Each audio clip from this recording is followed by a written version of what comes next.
شروع اللہ کے نام سے جو بڑا مہربان نہایت رحم والا ہے۔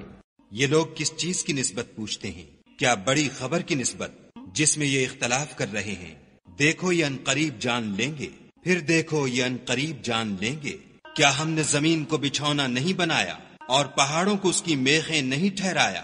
بے شک بنایا اور تم کو جوڑا جوڑا بھی پیدا کیا، اور نیند کو تمہارے لیے موجب آرام بنایا، اور رات کو پردہ مقرر کیا، اور دن کو معاش کا وقت قرار دیا، اور تمہارے اوپر 7 مضبوط آسمان بنائے، اور آفتاب کا روشن چراغ بنایا، اور نچڑتے بادلوں سے موسلا دھار مہ برسایا تاکہ اس سے اناج اور سبزہ پیدا کریں، اور گھنے گھنے باغ۔ بے شک فیصلے کا دن مقرر ہے، جس دن سور پھونکا جائے گا تو تم لوگ غٹ کے غٹ موجود ہوگے، اور آسمان کھولا جائے گا تو اس میں دروازے ہو جائیں گے، اور پہاڑ چلائے جائیں گے تو وہ ریت ہو کر رہ جائیں گے۔ بے شک دوزخ گھات میں ہے، یعنی سرکشوں کا وہی ٹھکانہ ہے، اس میں وہ مدتوں پڑے رہیں گے۔ وہاں نہ ٹھنڈک کا مزہ چکھیں گے، نہ کچھ پینا نصیب ہوگا مگر گرم پانی اور بہتی پیپ۔ یہ بدلہ ہے پورا پورا۔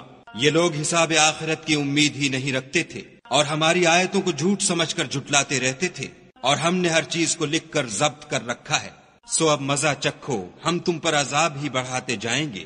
بے شک پرہیزگاروں کے لیے کامیابی ہے، یعنی باغ اور انگور، اور ہم عمر نوجوان عورتیں، اور شراب کے چھلکتے ہوئے گلاس۔ وہاں نہ بیہودہ بات سنیں گے، نہ جھوٹ خرافات۔ یہ تمہارے پروردگار کی طرف سے صلہ ہے، انعام متعین، وہ جو آسمانوں اور زمین اور جو ان دونوں میں ہے سب کا مالک ہے، بڑا مہربان، کسی کو اس سے بات کرنے کا یارہ نہ ہوگا۔ جس دن روح الامین اور فرشتے صف باندھ کر کھڑے ہوں گے تو کوئی بول نہ سکے گا مگر جس کو خدائے رحمان اجازت بخشے اور اس نے بات بھی درست کہی ہو۔ یہ دن برحق ہے، بس جو شخص چاہے اپنے پروردگار کے پاس ٹھکانہ بنا لے۔ ہم نے تم کو عذاب سے جو ان قریب آنے والا ہے آگاہ کر دیا ہے، جس دن ہر شخص ان اعمال کو جو اس نے آگے بھیجے ہوں گے دیکھ لے گا، اور کافر کہے گا کہ اے کاش میں مٹی ہوتا۔